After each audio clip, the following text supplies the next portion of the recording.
सीसा इब्न दाहिर, जो कि एक एक्सपर्ट मैथमेटिशियन या रियाजी का माहिर था, इस ऐलान को सुन के बादशाह के पास आया और ये गेम मुतारिफ की। अस्सलाम वालेकुम friends, I am your host and you are watching fragrance files. Video शुरू करने से पहले आपको कहना चाहूँगा कि अगर आप इस वीडियो को फर्स्ट टाइम देख रहे हैं तो वीडियो को लाइक कर दें, चैनल को सब्सक्राइब कर दें और मेरा काम अगर काम का लगे तो दोस्तों के साथ शेयर करें। शुक्रिया।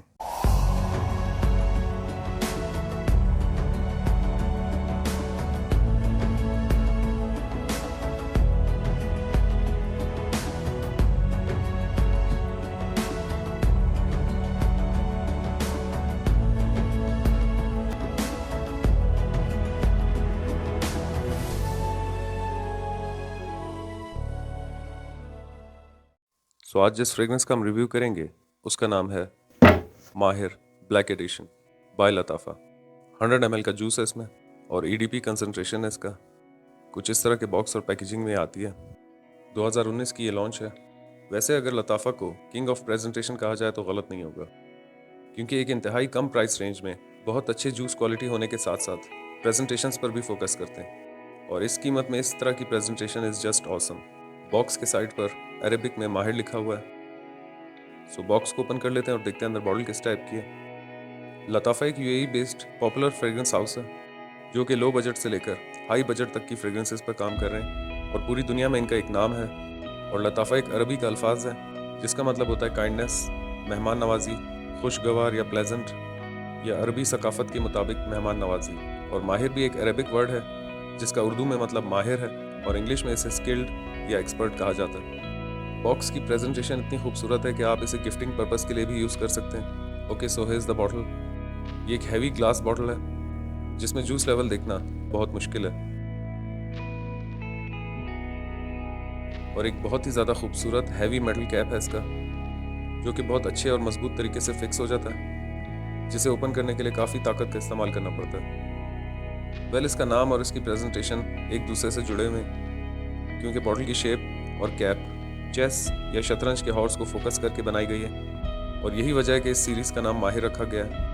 इस माहिर सीरीज़ के अब तक 3 फ्लैंकर्स लॉन्च हो चुके हैं, जिनमें से 2 की पिक्चर मैं आपके साथ शेयर कर देता हूँ। माहिर बाय लताफ़ा, माहिर लेगेसी बाय लताफ़ा, और ये माहिर ब्लैक एडिशन बाय लताफ़ा। इसके नोट्स के बारे में बात कर लेते हैं। इसकी टॉप नोट्स में ब्लैक पेपर, पिंक पेपर और सैफरॉन है।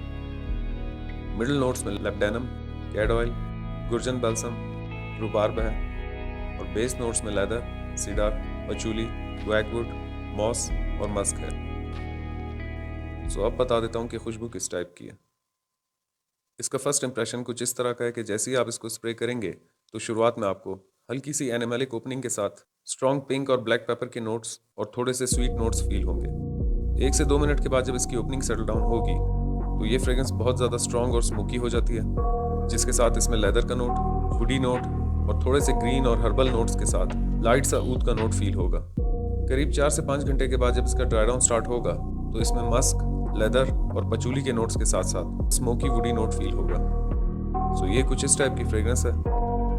ये फ्रेग्रेंस बहुत ही ज़्यादा मिस्टीरियस और डार्क है, और इस फ्रेग्रेंस के 3 शिफ्ट्स में से मेरा सबसे फेवरेट शिफ्ट इसका ड्राई डाउन है, जहाँ इसमें मस्क, पचूली और लेदर के नोट के साथ स्मोकी वुड का नोट फील होता है। ये एक हाई लेवल का मैच्योर, लेदरी और स्मोकी सेंट है, और ये किसी भी सूरत ब्लाइंड बाय रिकमेंडेड नहीं है, ना ये यंगस्टर्स या बिगनर्स की फ्रेग्रेंस है।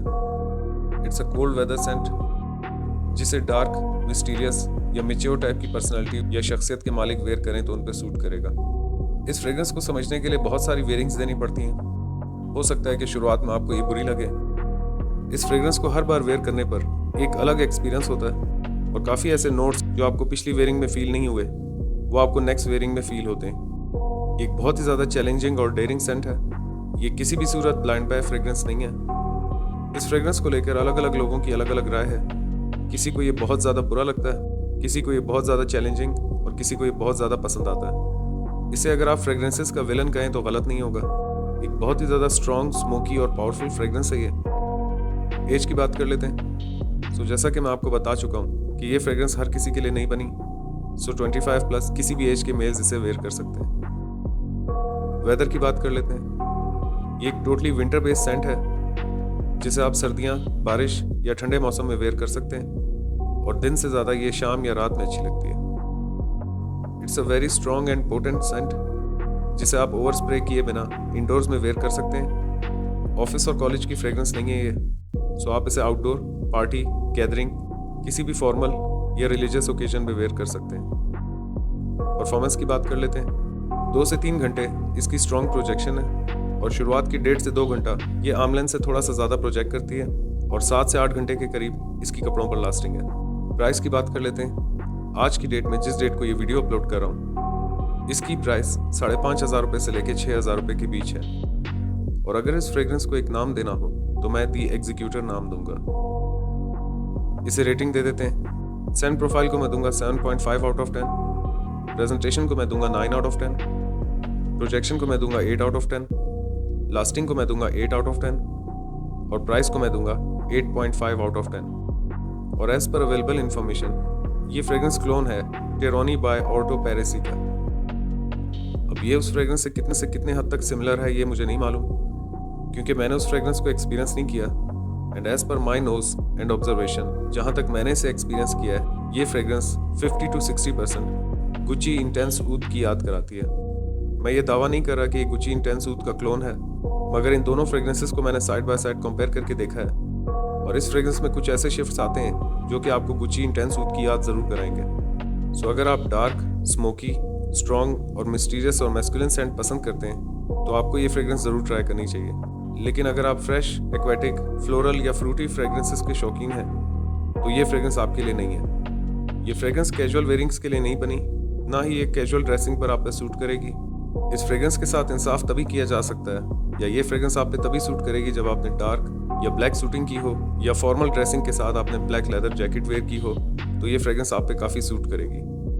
मेरा फ्रेग्रेंसेस वेयर करने का कोई पैटर्न नहीं है, मैं अपने मूड के मुताबिक चलता हूँ और मैं जब भी एग्रेसिव मूड में होता हूँ तो ज़्यादातर इसी फ्रेग्रेंस को वेयर करता हूँ, क्योंकि एक ऐसा एग्रेसिव सेंट है जो कि अपने आसपास लोगों पर रूल करना चाहता है, या ऐसा शख्स जो अपनी मर्जी से अपने रास्ते चुनना पसंद करता है।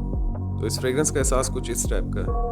और ऐसा कई बार हो चुका है कि जब भी मैं नॉर्मल या खुशगवार मूड में होता हूँ तो ये फ्रेग्रेंस ना मुझे समझ में आती है, ना मुझे वेयर करने का दिल करता है। फ्रेग्रेंसेस में लेदर का नोट सिंथेटिक मॉलिक्यूल से तैयार किया जाता है और इस नोट को तैयार करने के लिए बहुत सारे इंग्रेडिएंट्स जैसे टोबैको, बियर स्टार, पचूली या स्टायरेक्स, ऊद या लेब्डेनम जो कि प्लांट की मदद से हासिल किया जाता है, और इस तरह के सिंथेटिक एकॉर्ड की मदद से लेदर का नोट क्रिएट किया जाता है। लेदर के नोट में जो सबसे ज़्यादा एक्टिव इंग्रेडिएंट है वो लेब्डेनम होता है, जो कि प्लांट्स या पौधों के पत्तों में, टहनियों में या शाखों में और फूलों में मौजूद होता है।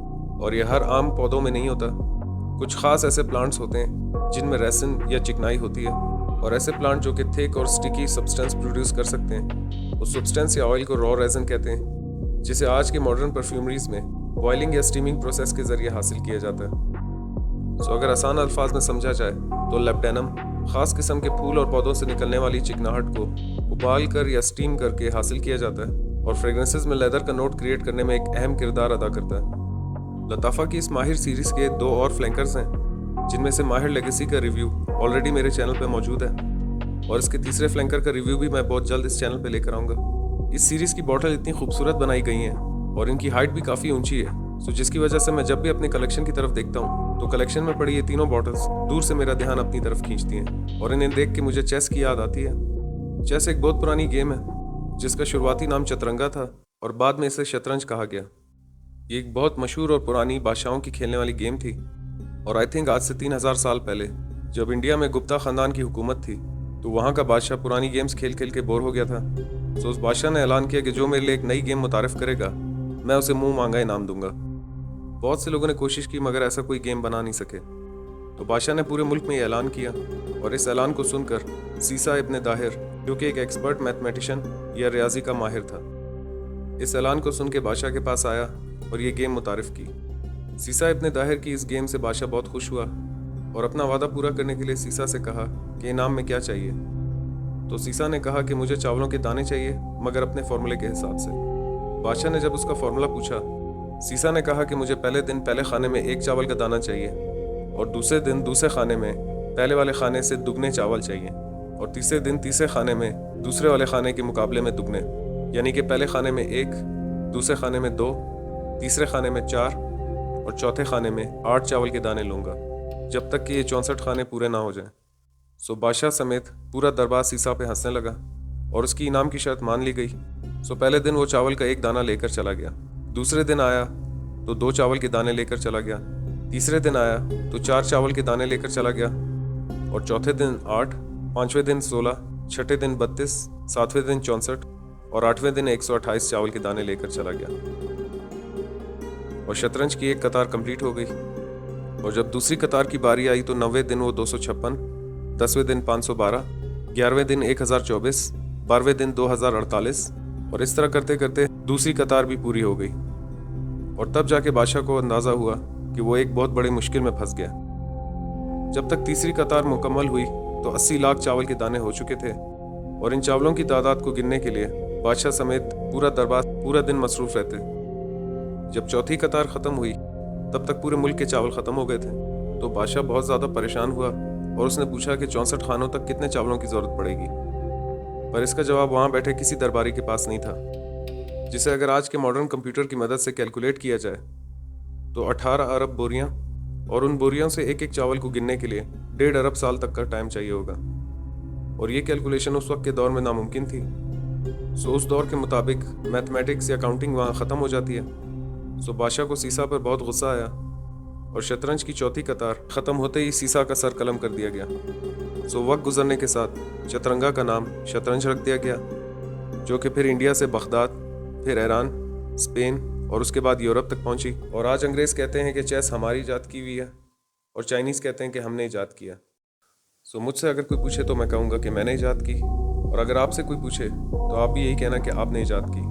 सो इस मॉडल के पीछे की हिस्ट्री कुछ यूँ थी। So that's it for today. I hope you like this video. अगर आप इस वीडियो को फर्स्ट टाइम देख रहे हैं तो वीडियो को लाइक करें, चैनल सब्सक्राइब करें, मेरा काम पसंद आए तो आगे शेयर करें। मैं मिलूंगा एक नए वीडियो में। अपना ख्याल रखिएगा एंड कीप स्मेलिंग ऑसम। अल्लाह हाफिज़। I got nightmares in my head, I fear that the thoughts build up until I can't hear, that my mind fills up into a creature and it haunts me somewhere much deeper.